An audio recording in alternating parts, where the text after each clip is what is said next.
You're watching E.T.N, where we don't do news, we just talk entertainment. Share and subscribe.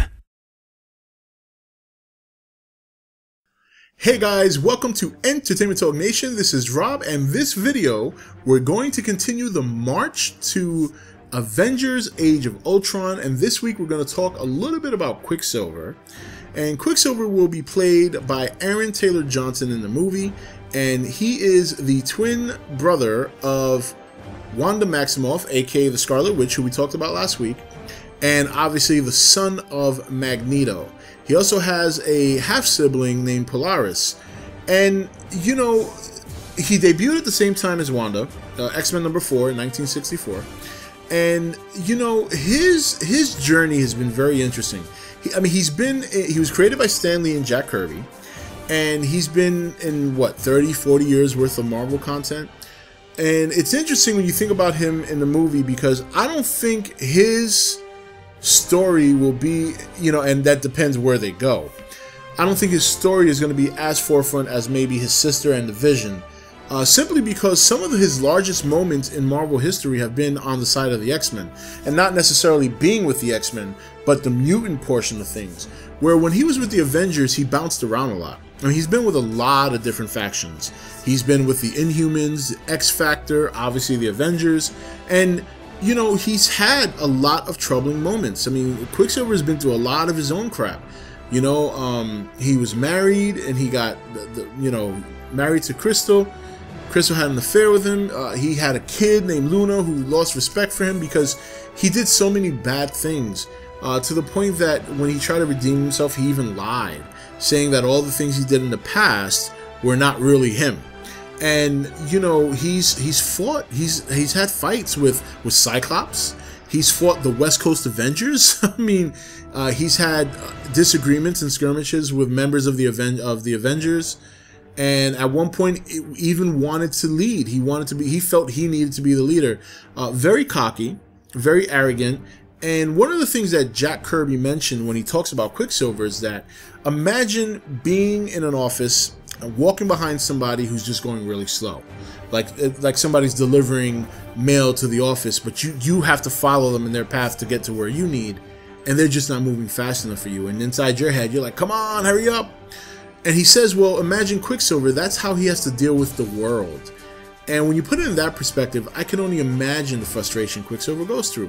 And this is the reason why he tends to bounce around so much. He gets very frustrated, easily antagonized, and it shows the unbalance. You know, when you look back at a lot of his comics and how he's jumped ship from different factions to different factions, how he's jumped from good to evil.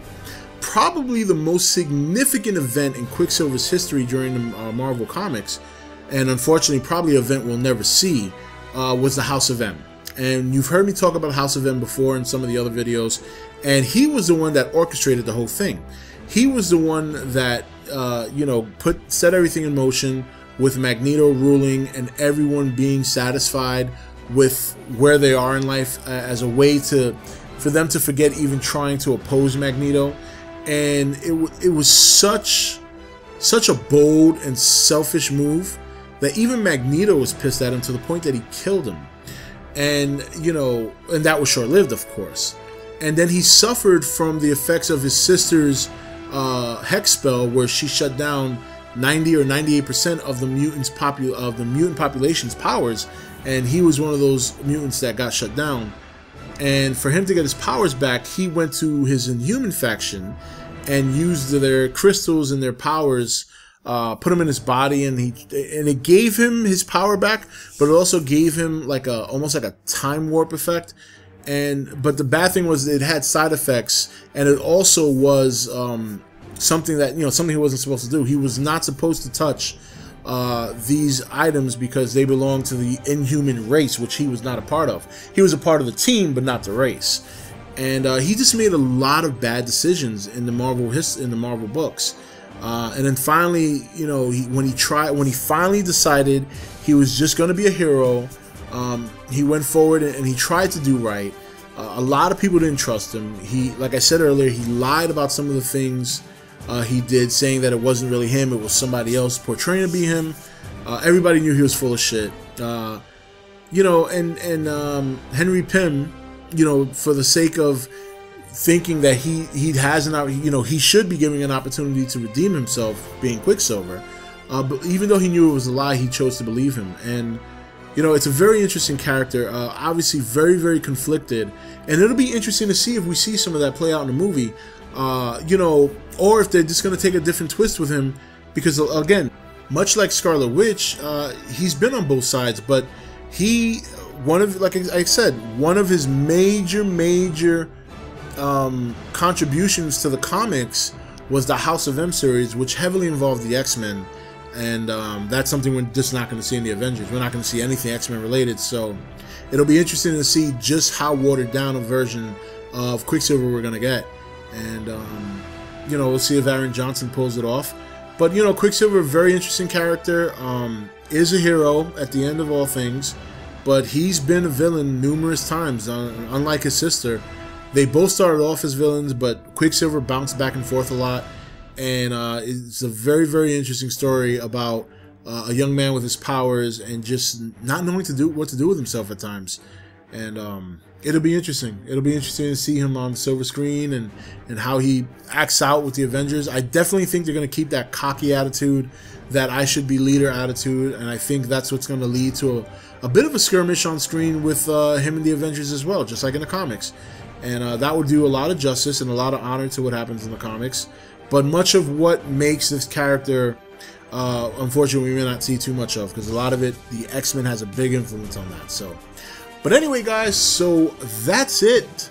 That is it for Quicksilver. Definitely follows the path of Wanda, the only difference being that he bounced around a lot more than she did. He had marital troubles. He's been cheated on. He's been evil, you know, and it's going to be exciting to see him. You know, I liked him in Days of Future Past. That was a surprising performance, considering I didn't like the way he looked. So let's see how he does in in Avengers Age of Ultron coming next year. So that's it for this video. Next week we will continue the character profiles. I have not decided which hero we're going to do yet. So stick around here on E.T.N for next Tuesday when we do more character origins and take a little bit look at the movie. And that's it. This is Rob signing off for E.T.N, where we don't do news, we just talk entertainment. Take it easy. Thank you for watching E.T.N. Don't forget to comment, share, and subscribe. Join the nation's Facebook page to meet other subscribers or visit E.T.N's Facebook page and Twitter page. Links for all are in the description.